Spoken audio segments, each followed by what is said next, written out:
Um etc. com ponto de interrogação. Só faltava isso. Só faltava isso? Com ou sem ponto de interrogação, ela é a mesma coisa. Isso é um truque. Então, chamem um ator. Há algum ator na plateia? Eu gosto muito de falar sozinho. Às vezes eu tenho a impressão que falar sozinho me deixa mais humano, sabe? Os meus resmundos de agora eram o seguinte: eu estava dizendo para mim mesmo que falar sozinho me dá a impressão de me tornar mais humano. Mas que uma opinião como essa deve ser manifestada apenas quando se está falando sozinho. Não se corre o risco de alguém discordar. Porque quando eu estou falando sozinho, tenho certeza que só uma pessoa pode discordar de mim.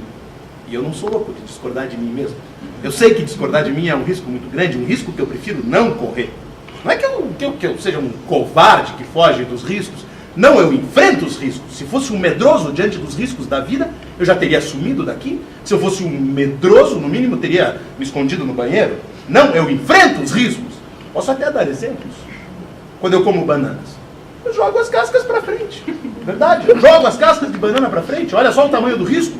Um sujeito que joga cascas de banana no próprio caminho. Dá para dizer que esse sujeito foge dos riscos da vida? Não! Ele é um homem corajoso, incrivelmente corajoso.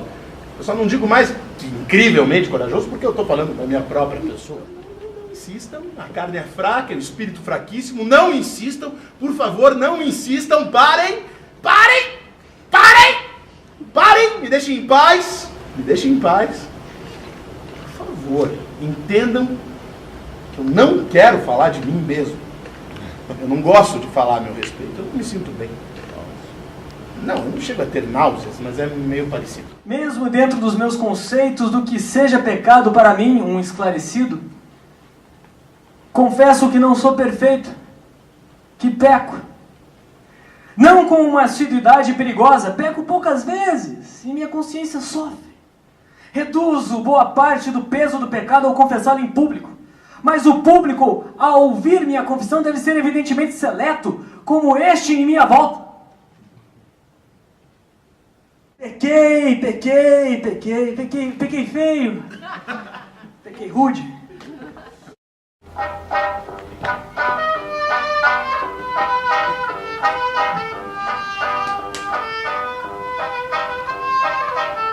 Ele morava do outro lado do rio, tendo a região 3 rios, 2 que se uniam formando o terceiro. Morasse onde morasse, era o outro lado do rio. O outro lado do rio poderia ser o lugar onde havia a pequena cidade, mas o outro lado do rio onde ele morava era aquele com poucas casas e fazendo de quintal delas uma serra com a mata. O garoto que morava do outro lado do rio atravessava 2 pontes montado na bicicleta. A ponte sobre o rio que vinha do oeste e a outra sobre o rio do sul, antes do encontro. Em seguida, baixando o tom de voz, disse para o menino que ele nunca deveria comentar com ninguém aquela descoberta. Ele estava proibido de falar aquilo. E sumiu com a roupa, que parecia um uniforme, tinha um símbolo na manga e uma palavra na fivela do cinto.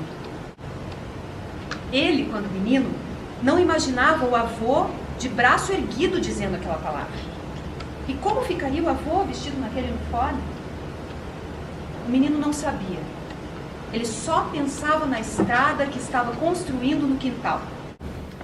Um jardineiro cuidando do jardim para nós. Nós não sabemos dele, ele não sabe de nós. Ou ele imagina a nossa existência como nós imaginamos a dele. O nosso jardineiro, se o nosso jardineiro mora num bairro, é porque ele tem mulher e 2 filhos. Se ele mora numa meia água junto do nosso jardim, é porque ele é solteiro. Está apaixonado pela moça que trabalha na padaria da esquina. Cuidando de um possível jardim em nossa casa, ele é um homem cheio de dúvidas, pois não sabe se existe alguém morando na casa ou não. Afinal de contas, não seria a primeira vez que alguém dorme para sonhar personagens. Abro a janela do apartamento. Procuro no céu cavalos voando. Procuro na terra cavalos pousados sobre pinheiros. É mais provável enxergar automóveis estacionados sobre os pinheiros. Eu insisto em enxergar cavalos. Eles passam voando. Vão na direção do litoral. Eles sempre voltam bronzeados. Cavalos encontram éguas. Copulam em pleno voo. Ouço gargalhadas. Cavalos e éguas riem muito depois de copular em pleno voo. São sábios. Riem muito depois de copular. São felizes. Sabem gargalhar em pleno voo. Um ou outro dá um voo rasante. Um ou outro passa perto da minha janela. Quer me assustar, cavalo? Claro que não. Sabe que eu não me assusto com ele? Somos velhos amigos. Formam grupos. Se exibem para mim, bailam. 3 deles se escondem numa nuvem. Outros me dão as costas. Ficam olhando para as estrelas. Um deles para sobre a lua. Eclipse. Bato palmas. O cavalo tenta se curvar para agradecer. Você sabe o que é uma rua, você sabe? Pois então, naquele momento, eu não sabia. Eu estava caminhando por uma rua e tendo pela primeira vez na vida a sensação do que é caminhar e do que é uma rua. Antes tarde do que nunca. A experiência deve mostrar a diferença. Viva a diferença. O chuveiro é diferente da chuva. Isso todo mundo sabe, porra.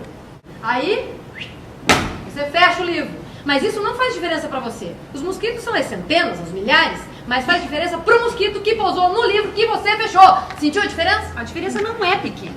Não. Não é do tamanho do mosquito. A diferença é do teu tamanho. O mosquito sabe disso, mas ele não confessa. Sabe como é que são os mosquitos, né? São teimosos. Aí você abre o livro e vai tentar tirar o mosquito morto da página. Sai um pedaço dele.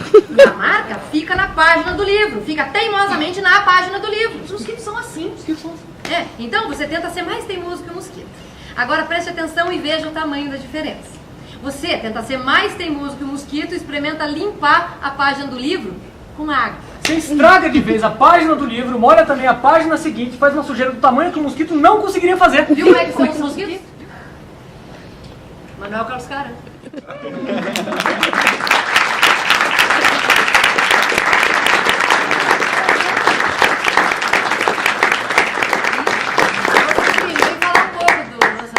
Lançando hoje meia dúzia de criaturas gritando no palco, que está ali na entrada, tá legal. Mas o mais importante disso é manter a memória do Caran e a obra do Caran vivos, né? Uma grande honra fazer esse trabalho, um trabalho que é um trabalho bastante longo, né? Selecionar esses textos, editar, trazer essa moçada para fazer isso. Depois o Bruno, filho do Caran, está para o espetáculo também, então não vão embora, tá? Agradeço vocês, o projeto foi um projeto que durou aí pelo menos uns 2 anos, né, para ser concluído. E hoje ele está aqui em 500 e poucas páginas, vocês podem conferir lendo o material, né, que essa moçada está mostrando aqui para a gente. Obrigado. Tá? Alguns detalhes fornecidos pela notícia. O fato ocorreu no mato, e no meio do mato havia samambaia, tamanduá, cachaça, bicicleta, diamante, cebola, peixe, ferradura, pedra, geada, repolho, goiaba, violão, urubu, mandioca, sabiá, barro, cipó, capim, papagaio, guaraná, carvão, onça, bandeira, chuva de verão, paçoca, mandioca, bambu, maria mole, palmeira, reco-reco, pão com manteiga, chorão, óleo diesel, banana, arara, fonte, macadâmia, urtiga, aranha, cidade, tatu, bolacha.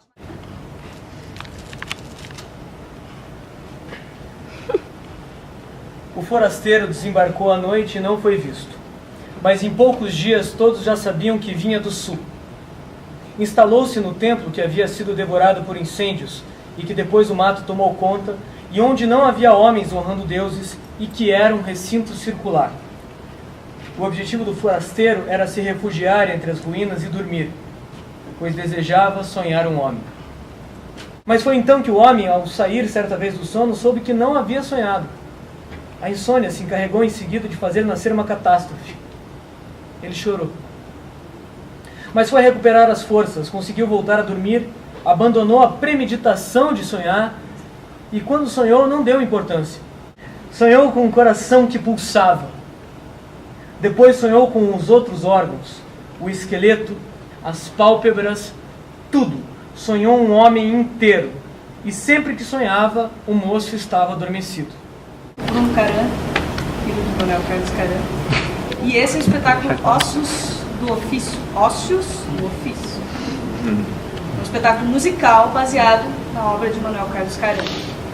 Então a gente usa aqui de recursos eletrônicos, acústicos, elétricos e analógicos. Os dias de chuva inundam Arilhos do Sul com barquinhos de papel. Arilhos do Sul está sempre onde eu estou.